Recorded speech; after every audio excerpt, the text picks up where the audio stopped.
Bonjour et bienvenue dans une nouvelle vidéo sur la cybersécurité. Donc ici on va voir un laboratoire où on a une méthode de clickjacking et un site qui nous casse le frame. Donc en fait qui nous casse les frames, c'est qu'en fait nous empêche par exemple de mettre une iframe. On a un laboratoire qui est protecté par un casseur de frames qui essaye de prévenir le site d'avoir des frames. On peut avoir les casseurs de frames et conduire une attaque clickjacking. En fait, on peut le contourner grâce à une certaine méthode et changer l'utilisateur email. Est-ce que ça c'est possible? On va le voir. Le laboratoire, donc la résolution se fait en créant un script HTML ou une page HTML à partir d'une frame et on permettra de usurper l'adresse email de l'utilisateur en cliquant sur ClickMe. Donc on va faire un petit texte ClickMe et on va inciter l'utilisateur à cliquer dessus pour changer son adresse email. Le laboratoire est résolu quand l'email a été changé. On peut se loguer, se connecter avec le compte winner ainsi que son mot de passe. Donc ça c'est pour crafter l'exploit ou pour faire l'exploit. Donc il dit que la victime utilise Chrome pour tester l'exploit sur ce site. C'est pas très important. Si c'est important par rapport aux protections, il faut savoir que par rapport à la solution du site, y a des protections qui se mettent en place par rapport aux évolutions des navigateurs. La première chose à faire, c'est de se connecter au site. Donc, on clique sur Access the Lab. Une fois on accesse the Lab, on est sur cette page. Là, il faut se connecter sur le compte Winner pour voir le comportement de la connexion. Donc, on va dans My Account, on va dans Owner et on tape mot de passe Peter. On se log et on regarde le post. Qu'est-ce qui se passe? Donc le post et on regarde dans Request. Donc dans Request, on voit qu'il y a un token CRFF, username winner password, donc ça c'est la connexion. Donc en fait là on va changer le mail pour voir comment ça se fait. Donc par exemple le mail, on met un mail test, test, on fait update. On voit qu'ici là le mail a été changé et là en regardant le post, on va voir ce qui s'est passé. Donc on a eu le token CRFF plus l'email égale test. Donc on sait que c'est l'attribut test, test.com qui pourra changer l'adresse mail. Donc pour changer à partir du lien URL en fait, vu que maintenant on connaît l'attribut, donc on fait point d'interrogation, on sait que maintenant c'est email, et là on met un autre nom d'email et on va voir si le champ est rempli. Donc par exemple on fait test 1. Il faut pas mettre la même adresse mail. Si on veut résoudre le laboratoire, on met comme, on peut entrer, et là on voit par exemple test comme est mis dans le champ. Il n'y a plus qu'à inciter l'utilisateur à cliquer sur update mail pour changer le mail. Non.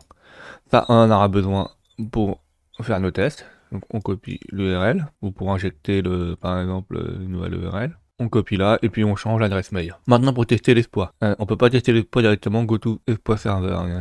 C'est pas possible. On n'accède pas ce site à cause du token. Donc ça on va le tester en local sur notre ordinateur. Donc il faut faire clic droit, il faut sauvegarder la page. Donc ça page as ou sauvegarder la page si vous êtes un navigateur en français ou suivant le type de navigateur que vous avez. On choisit un endroit, donc ici par exemple, on fait save. Et là on va récupérer le lien. Donc pour récupérer le lien, vous allez dans le répertoire où vous avez sauvegardé la page. Moi je l'avais sauvegardé ici. Je vais ouvrir ça avec mon navigateur. Donc on fait double clic suivant le système d'exploitation si le HTML est reconnu en tant que page web ou si ça marche pas, vous faites ouvrir et vous choisissez votre navigateur internet. Donc je fais Start Firefox chez moi. Et là on voit le lien URL qui s'affiche. Alors suivant le système d'exploitation, il sera un peu différent. Si vous êtes sur Windows, vous aurez par exemple C ou D ou le LED de votre lecteur, votre disque dur, ou l'endroit où vous avez sauvegardé. Sur Linux, il y a File, sur d'autres systèmes d'exploitation, sur macOS, ça sera autre chose encore. Je vais copier et coller. Non, le bloc-notes là, pour se souvenir de ceci. Mais bon. Alors, une fois ceci fait, on va crafter notre injection. Donc là, c'est dans exploit, là, HTML. Vous pouvez mettre n'importe quel autre nom de fichier, du moment qu'il termine en HTML ou HTML ou un reconnaît en tant que fichier web. La première chose qu'on va faire, c'est on va mettre un style. Donc le style, c'est pour configurer le comportement des balises, par exemple le positionnement, les frames et tout ça, qu'il soit plus ou moins opaque, etc. Donc là, on fait le style, donc là pour les comportements. Après, qu'est-ce qu'on va configurer? On va configurer les différentes balises. Donc ici, chez nous, on aura deux balises. On aura la balise iframe qui va se superposer par rapport à l'autre site web pour tromper l'utilisateur. Et on aura une balise div pour afficher le texte. Donc qu'est-ce qu'on va mettre en premier dans l'iframe? On va mettre sa position. Donc c'est une position relative. Donc ça sera par rapport à la page, par exemple par rapport à son dimensionnement, par rapport à comment elle est. On va indiquer une largeur et une hauteur, donc ça restera fixe, et elle devra englober au minimum le bouton où la personne doit cliquer en fait, ou qui sera caché. On met la hauteur, on met alors l'opacity, donc plus ou moins opaque, donc plus on se rapproche de 1, moins on sera opaque, plus la valeur elle sera éloignée de 1, donc plus petite. La page sera opaque. Donc, par exemple, au début, on doit mettre une valeur assez haute pour diminuer l'opacité, pour permettre de positionner le texte par rapport au bouton. Donc, parce qu'en fait, le texte doit être superposé au bouton. On met un Z index, donc on met la page par rapport à l'autre page. C'est comme un millefeuille, on met par derrière au-dessus. Donc là, on va mettre au-dessus de notre page principale pour que l'opacité cache la page. Donc vous voyez ça comme des calques comme des calques de dessin en fait, qu'on superpose et qui sont plus ou moins opaques. Et là on enlève les bordures de la frame pour que pas que la personne se doute qu'il y a quelque chose de bizarre. La div, comment on va la positionner? Et ben on va faire une position absolue et non relative. Donc là on va la mettre fixe, pas par rapport à la page. Comme ça, si les objets ils bougent ou si la page elle bouge, en fait, ce sera toujours au même endroit en fait, et il sera toujours super positionné par rapport au bouton. On met une valeur, on met à 365 pixels, 300, non, par exemple, on met à 500 pixels, et on met à gauche le texte à 70, ouais, on va mettre 70 pixels. Et le Z-index, on le met en 1, alors plus l'index est haut, plus elle sera en avant. Donc là, elle sera en première position, donc elle sera pas cachée par notre iframe. Donc pour surtout que la personne, quand on met la page opaque, il faut que la personne voit notre texte piège pour que ça fonctionne.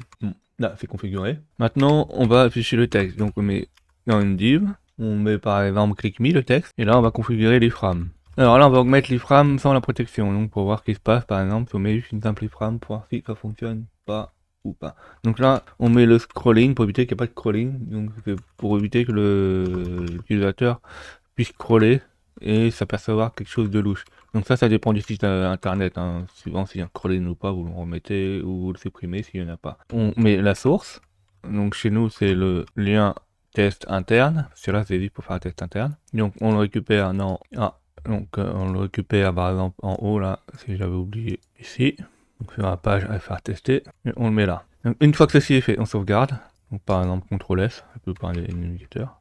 Donc une fois que ceci est fait, on sauvegarde, on va dans le texte, on fait ouvrir avec Firefox, on fait Start Firefox, et là on voit que notre page a chargé. Donc ici on voit qu'il y a une erreur, il a marqué que la page ne peut pas être framée. Donc en fait c'est la protection qui casse la frame qui s'est mis activée. On n'a pas mis une méthode d'évasion donc ça fonctionne pas. Donc ici le problème c'est qu'on peut mettre une méthode d'évasion mais ça bug. Donc normalement il faut mettre, normalement pour s'évader il faut mettre sandbox est égal à alloform. Mais nous, on va mettre autre chose, pour que ça affiche la page et qu'on puisse modifier ou bien centrer le texte par rapport au bouton. Donc, il faut mettre sandbox est égal hello same origin.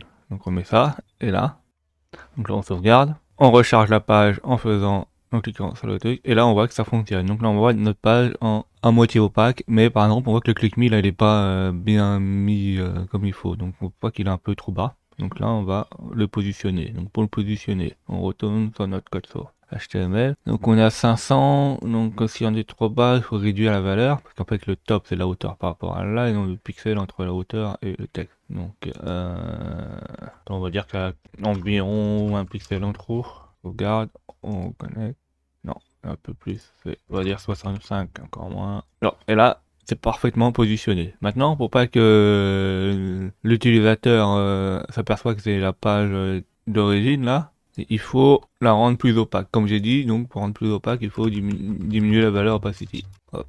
Et là, notre exploit est bon. Il n'y aura plus qu'à changer le hello same origin par le hello form. Donc, comment injecter l'exploit? Donc, il faut aller dans go to export server et là, ça sera dans le body. Il faudra faire le copier coller. Donc on fait un copier-coller de l'exploit, mais avant de faire ceci, il faut le rendre fonctionnel ici. Donc pour le rendre fonctionnel, comme j'ai dit au début, là, il faut changer le hello origin par le hello form. Et là, maintenant, on ne teste plus sur notre site, sur notre ordinateur, mais sur le site ici, sur le vrai site. Donc on reprend la valeur qu'on avait testée avec Winner.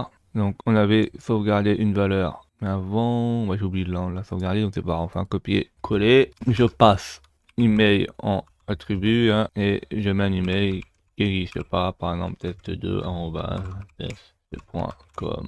Une fois ceci fait, on sauvegarde et je fais un copier-coller dans le body et je l'envoie à notre victime. En fait, la victime va voir juste le truc click me et il va cliquer dessus et ça va modifier l'adresse mail en test2@test.com. Vous pouvez mettre n'importe quelle autre adresse. Donc, deliver exploit aux victimes. Et là, notre laboratoire est résolu. Alors ça, c'est super pervers, hein, la personne, des fois, elle voit rien, et surtout quand la page est bien faite, on peut modifier plein de choses. Hein. Donc, faut super faire gaffe à ce genre de choses. Il faut que les protections soient bien mises sur les navigateurs, hein, et que on autorise vraiment ce qui est autorisé en intersite ou pas. Merci d'avoir vu cette vidéo. N'oubliez pas de mettre des pouces bleus et de vous abonner.